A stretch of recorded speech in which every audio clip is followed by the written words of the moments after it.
O sistema político brasileiro abarca as candidaturas independentes? Aquelas pessoas que querem se candidatar, mas que não querem vínculos com partidos políticos? Toda a realidade está aí, submetida à possibilidade de nossa intervenção nela. O poder público tem dois tipos de cargos: os cargos técnicos e os cargos políticos. Os cargos políticos são os cargos que vão direcionar para que lado a máquina pública vai andar. Isso é, vai estabelecer prioridades. A gente sabe que governar não é fácil e, apesar dos problemas serem múltiplos, a gente tem um orçamento limitado.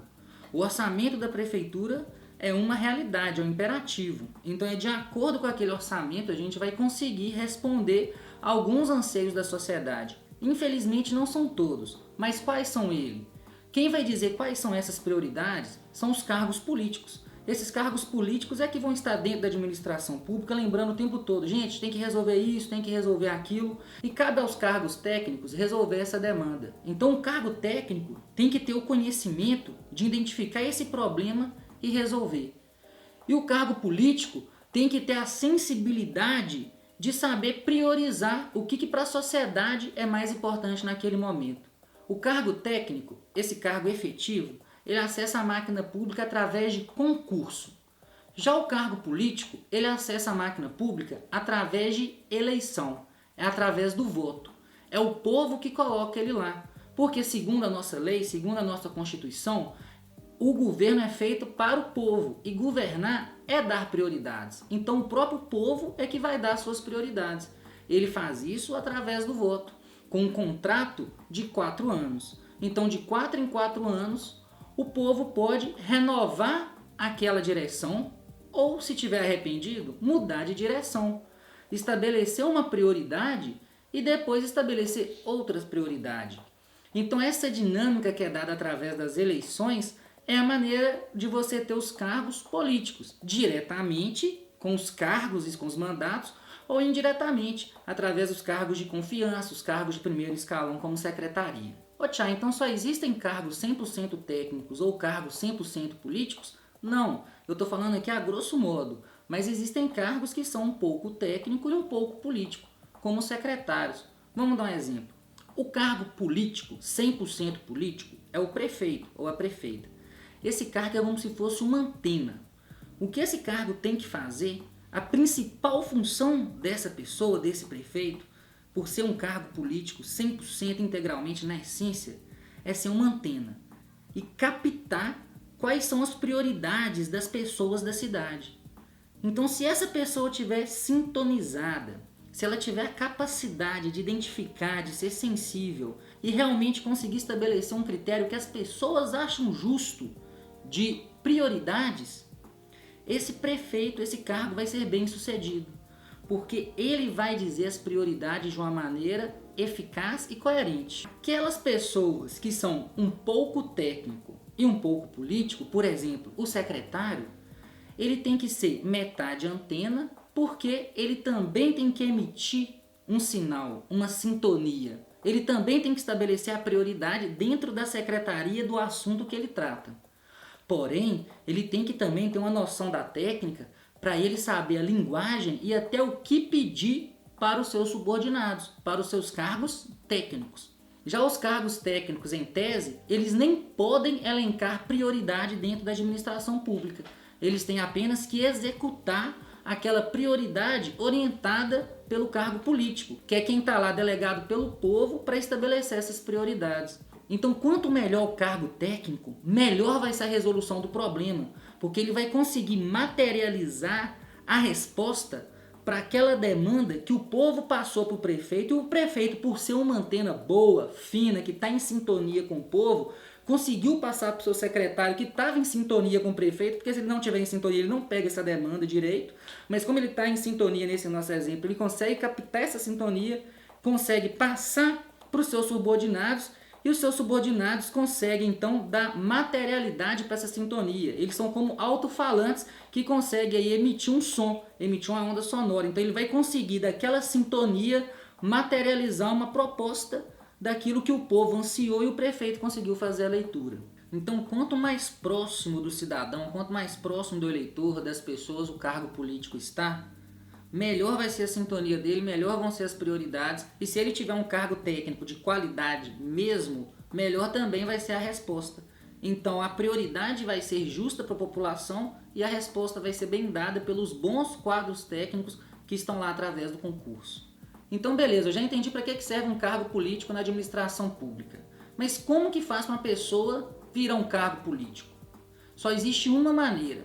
Só tem uma porta que vai ligar a sociedade civil organizada com os mandatos, com a estrutura de poder institucional. Essa porta é a eleição. E só tem uma chave que abre essa porta. Essas chaves são os partidos políticos. Eu falo que o partido político é a única chave que abre essa porta porque ele tem o monopólio dessa disputa. Para você ser um candidato, para você participar da eleição, você é obrigado a ser filiado no partido político. Você tem que estar filiado no partido político. Ao partido político cabe então uma missão muito difícil. Ele tem que agregar o maior número possível de pessoas, estabelecendo algumas propostas que vão dar identidade e que vão dar liga para essas pessoas. Então, por mais diferente que as pessoas sejam, por mais que uma pessoa possa até ter alguma coisa, algum problema pessoal com a outra, mas na hora que elas estão no ambiente partidário, isso fica de lado e ela ali está sentada do lado da outra, não é porque gosta da outra, porque é amiga e sai para tomar uma cerveja, um vinho, um suco com a outra pessoa. É porque naquele momento elas estão ali por um projeto, por um plano. Um projeto é aquilo que estabelece as prioridades. Então eles estão ali por um objetivo que eles têm em comum, que é o que o partido político tenta definir. Então o partido político tenta traçar um denominador comum de proposta, de projeto, que vai agregar o maior número de pessoas possíveis e que dali vai ter uma identidade. Então, por mais que a proposta de um partido político tenha que ser diferente, específica, numa cidade, então ele vai mudar de uma cidade para outra. A proposta, o plano concreto, vai mudar também de estado para cidade. Então, o estado de Minas Gerais tem prioridades que na prática são diferentes de alguns municípios. E também vai ser um projeto diferente quando se tratar da União Federativa. Só que a ideologia, a maneira de enxergar a realidade, a metodologia de se fazer os diagnósticos que vão basear aquele nosso projeto, ela é a identidade daquele partido. Então o jeito de enxergar a realidade vai mudar quais são as propostas do partido? Exatamente, é por isso que existem partidos diferentes. Existem modos de ver a realidade diferentes. E eu até penso que ninguém tem o mesmo ponto de vista de ninguém. Todo mundo tem um olhar singular e diferente. Porém, existem similaridades. E a gente, na luta coletiva, tenta achar essas similaridades para a gente se integrar culturalmente. E no partido político tenta agregar pessoas que, por mais que elas tenham diferenças pessoais, elas têm uma maneira de enxergar a realidade. E a maneira que elas têm de enxergar a realidade gera para elas um diagnóstico daquilo que é a sociedade. Então cada um de nós, a gente para, olha a sociedade e reflete. O que essa sociedade tem de justo, tem de injusto, e cada um vai ter o seu olhar, o seu óculos para isso.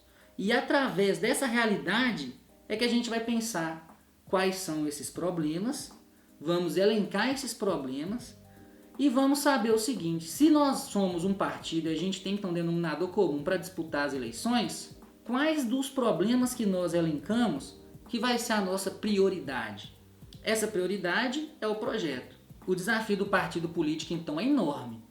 Ele tem que gerar um denominador comum de proposta e para chegar até aí o caminho é muito longo. Ele tem que convidar muitas pessoas, tem que levantar informações, quanto mais informações melhor. Tem que compartilhar essas informações com os filiados do partido, tem que discutir essas informações e através da discussão dessas informações, o coletivo ali vai chegar numa visão, numa realidade, numa leitura, num diagnóstico. E dali, em discussão também, vão elencar quais são as prioridades e dali nasce esse projeto. A hora da eleição é a grande decisão. É a hora que as pessoas vão definir qual partido ele tem mais identidade, em qual projeto que ele vê mais identidade com aquilo que ele pensa, com aquilo que ele acredita, com aquilo que ele vê. E como a gente sabe, vão existir leituras diferentes. E é por isso que a gente vive numa democracia. Cada partido, cada projeto aponta para uma direção diferente. Então, se um partido X ganha o direito de dirigir a máquina pública, ele pode dirigir essa máquina pública para a esquerda ou ele pode dirigir essa máquina pública para a direita. vai depender do contrato que ele fez com o eleitor. Qual que é esse contrato? É o produto do partido político que a gente já falou aqui, que é o projeto.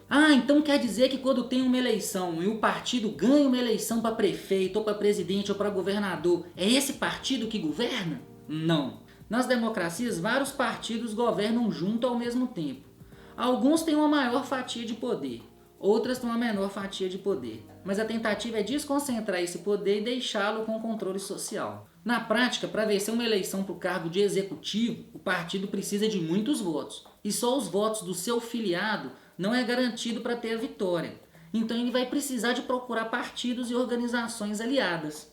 Então a eleição na prática é um incentivo para que os partidos que têm uma visão parecida, aqueles partidos que são vizinhos, que apontam para direções especificamente diferentes, mas que têm um rumo igual, que está caminhando com algum objetivo em comum, e o sistema político então força esses partidos a fazerem alianças para alcançar esses objetivos majoritários. A essa aliança se dá o nome de coalizão. Então a coalizão de partidos, essa junção de partidos, eles vão discutir um projeto juntos. E cada partido vai pleitear suas prioridades. E é comum que aquele partido que tenha mais engajamento, mais voto, mais militante, mais participação, ele tem mais legitimidade de pautar essas prioridades dentro desse projeto da coalizão. Alguns partidos mais, outros menos, mas assim vai sendo feito um projeto de coalizão elencando essas prioridades que cada partido sentiu dentro do seu agrupamento, dentro de sua discussão, respeitando cada modo de vida e aquilo que eles têm em comum. Depois de discutido, esse projeto é, durante a eleição, registrado na Justiça Eleitoral com o nome de Plano de Governo. E o candidato, teoricamente, está subordinado a esse plano de governo. Esse plano de governo, em tese, é um contrato, e o que tem mais de valioso por trás desse contrato é o voto. Se o contrato é quebrado, aquele político, depois de 4 anos, pode perder o voto do eleitor na urna. Então o partido, por ter o monopólio da disputa eleitoral e ter que montar um projeto de todas as frentes, se distingue então de uma associação de bairro que tem um interesse ali mais local, se distingue também de uma ONG que tem um interesse mais segmentado e também distingue também de um movimento social que tem uma luta de reivindicação, de pautar algum tipo de direito para alguma classe. Distingue até mesmo dos sindicatos, que são a associação de trabalhadores por categoria, para defender a categoria. O partido político tem que produzir então um projeto amplo que vai estar conectado com as associações e ONGs, e ela tem que ser legitimada pelo voto. Então projeto e voto, na verdade, não são coisas distintas, mas lados da mesma moeda e que deixam o projeto cada vez mais sintonizado com a realidade das pessoas. Então tá bom, a gente já sabe a teoria. E como é que essa teoria funcionaria na prática? Se você é candidato, você vai se filiar num partido político. Você tem que estar 6 meses filiado no partido político. E se esse partido político funcionar como a teoria presume, em tese você já vai ter formação, já vai ter informação, já vai ter debatido e vai montar, junto com os outros filiados, o projeto para resolver ali os problemas do seu estado, por exemplo. E você vai se candidatar para deputado federal. Você se lança então a candidato a deputado federal porque você é uma liderança e você está convicto que você sabe as prioridades das pessoas que vão votar em você e você vai defender essas prioridades. Você então é eleito e vai lá para Brasília, vai trabalhar no Congresso Federal. Quando você chega no Congresso Federal, eles vão te entregar um manual de instrução. Esse manual de instrução chama Regimento Interno. E lá nesse regimento interno está escrito assim: o nosso Congresso Nacional funciona através de algumas engrenagens que se chamam comissões. As comissões são então as engrenagens do Congresso. É nas comissões que nascem os projetos de lei. Ou eles podem proliferar, ou eles podem morrer, e depende muito das comissões. É nas comissões também que a gente tem as audiências públicas, que é o momento que os agentes políticos chamam as autoridades de todas as áreas e de temas e a sociedade civil para ter acesso às melhores informações possíveis antes de montar um projeto de lei ou antes de montar uma proposição, ou até mesmo para fiscalizar. Quando você vê lá no manual de instruções o poder que a comissão te dá, você vê que é lá que o eleitor vai ter a possibilidade de acompanhar e ver o resultado do seu trabalho. Vamos supor que você seja um professor e que atende a demanda da educação. É fundamental para você então ter as informações para tomar as melhores decisões na área da educação, que é o compromisso, o projeto, o contrato que você tem com quem votou em você. Como que você faz para parar na comissão de educação? é o líder do partido que indica você. Ou do bloco, quando o partido faz parte de um bloco. Mas o partido tem um poder gigantesco de priorizar você para participar da comissão. A comissão tem presidente, a comissão tem vice-presidente. Então ter cargo na comissão também é sinal de maior ou menor poder. Então, de acordo com a força do partido, que é medido pelo número de votos que o partido teve, o partido consegue ter mais força na produção de informação e para trabalhar para o seu eleitorado. É por isso que se um deputado morre ou perde o mandato, quem vai entrar no lugar dele é um suplente do partido, para que aquele projeto não seja interrompido dentro daquele prazo legal ali do mandato, que é de 4 anos. E aqui que eu gosto de chamar a atenção.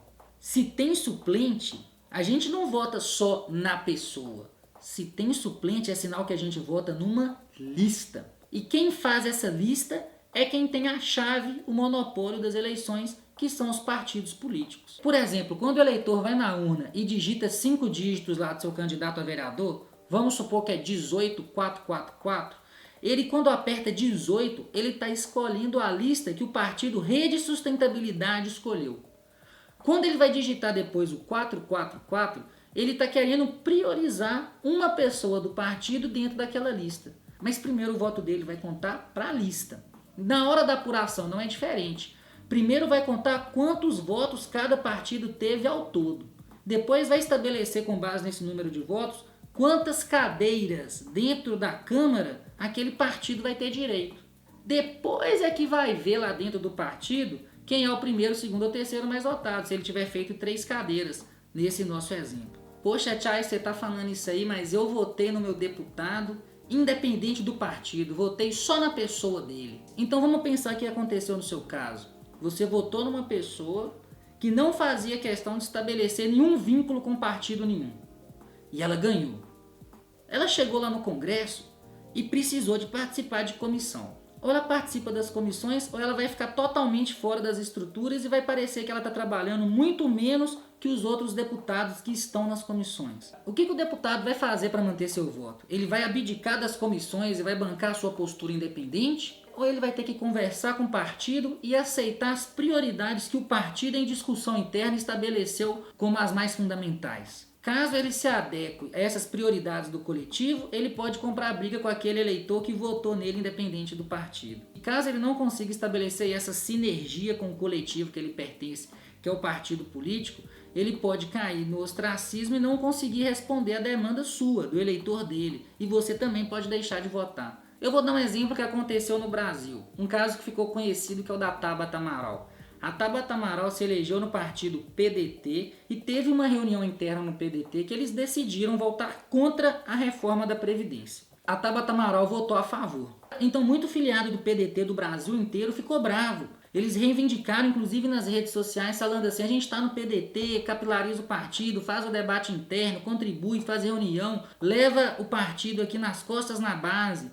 Para chegar lá em cima, uma deputada nossa falhar numa atitude dessa que a gente já tinha combinado antes, o sentido de existir do partido é justamente esse, dar esse projeto geral. Nunca nós vamos concordar 100% com partido nenhum, mas a gente tem que tentar chegar num denominador comum que mais agrade ali a maioria e que seja razoável da gente disputar, tentando traçar decisões que é vista pela maioria da população como justas. Então, quando a Tabata abdicou desse projeto do partido e adotou uma postura independente, votando a favor da reforma da Previdência, ela comprou briga com grande parte da liderança. E muita gente queria que ela fosse expulsa do partido.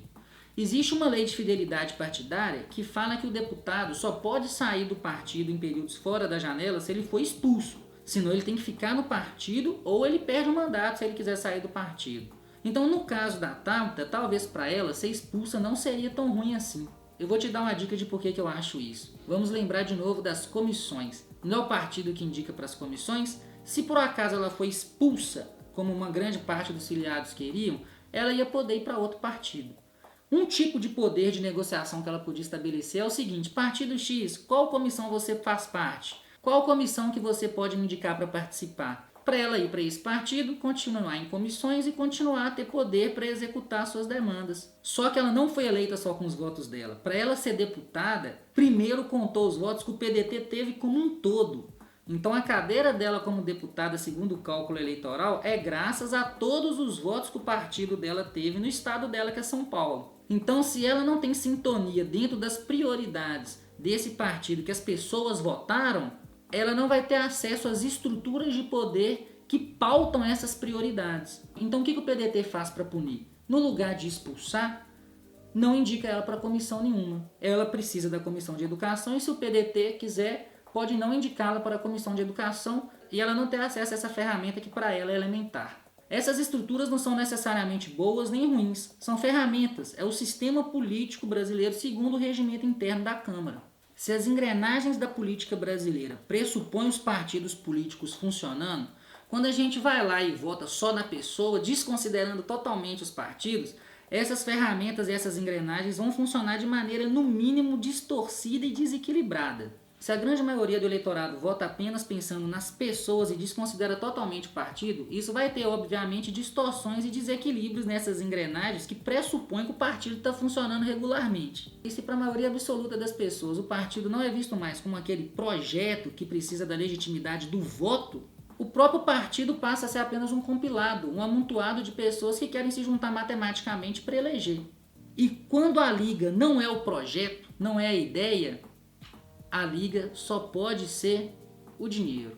Esse nosso sistema de um voto por cabeça, que o voto de um pobre vale igual ao de um rico, é justamente para tentar dar um equilíbrio ao ímpeto do poder econômico. Mas será por que a gente vive votando em intenção, que é uma coisa pessoal? Ou seja, eu voto porque aquela pessoa tem uma intenção boa, eu sei que ele é bem intencionado. E a gente não vota no projeto, ou seja, a gente não vota no partido. Por quê?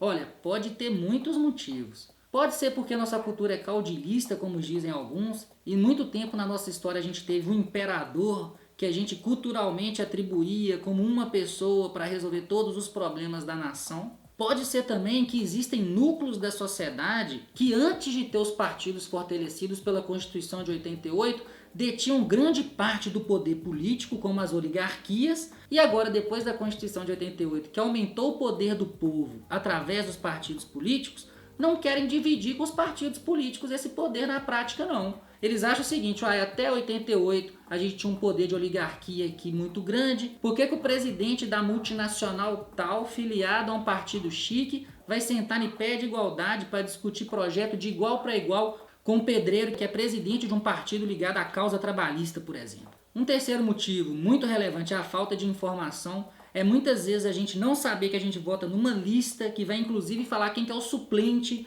do projeto, que vai elencar prioridades, que vai indicar as comissões. E vale eu deixar também um quinto motivo aqui para a gente refletir, que é a acomodação dos partidos e a falta de democracia interna.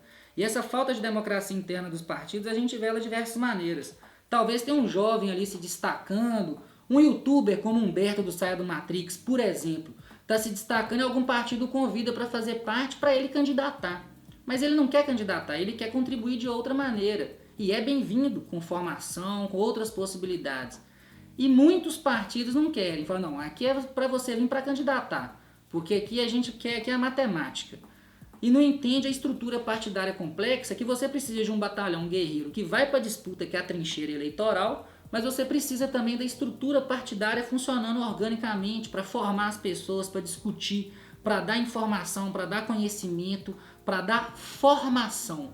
Então a formação cidadã dentro de uma democracia é um papel fundamental dos partidos políticos e que muitas vezes não é feito. E não é feito por todos esses motivos. E uma das maneiras da gente democratizar os partidos internamente, sem ser de forma autoritária, sem ser por lei, por juiz, por promotor, é nós, como cidadãos, participar mesmo, exigir a filiação, procurar algum que a gente acha aí de interesse. Já te adianto que você não vai achar nenhum que é 100% a sua ideia, mas tentar achar algum que você tem um denominador em comum, que você vai ter liberdade para falar, que você vai ter liberdade de discutir as suas ideias, de pautar aquilo que você acha que é prioridade para o país, para a cidade, para o seu estado. Para a gente conseguir democratizar os partidos de uma forma geral e horizontalizar essas relações, a gente tem que entender a importância, e essa é a razão desse vídeo, da discussão coletiva de ações e propostas. A gente tem que ter muito claro na nossa mente, pé no chão, que os problemas coletivos não vão ter soluções individuais ou individualistas. Apenas coletivamente é que nós vamos conseguir produzir essas soluções reais, viáveis, de fato, que vai conseguir resolver o problema real da vida das pessoas. É por isso tudo que quando a gente vota, querendo ou não, sabendo ou não, a gente delega uma fração gigante de poder para os partidos políticos que a gente votou. Vou deixar uma pergunta de conclusão para você. O que dá a liga entre o candidato que você votou para vereador, para deputado e o partido que ele está? Se não está claro que é o contrato, que é o projeto, como o nosso sistema prevê, ele está lá num partido que é um amontoado de pessoas. E o que dá a liga entre eles? Eu espero que não seja o dinheiro, que como a gente viu aqui nesse vídeo, deveria ser entendido como uma péssima influência na hora da decisão eleitoral.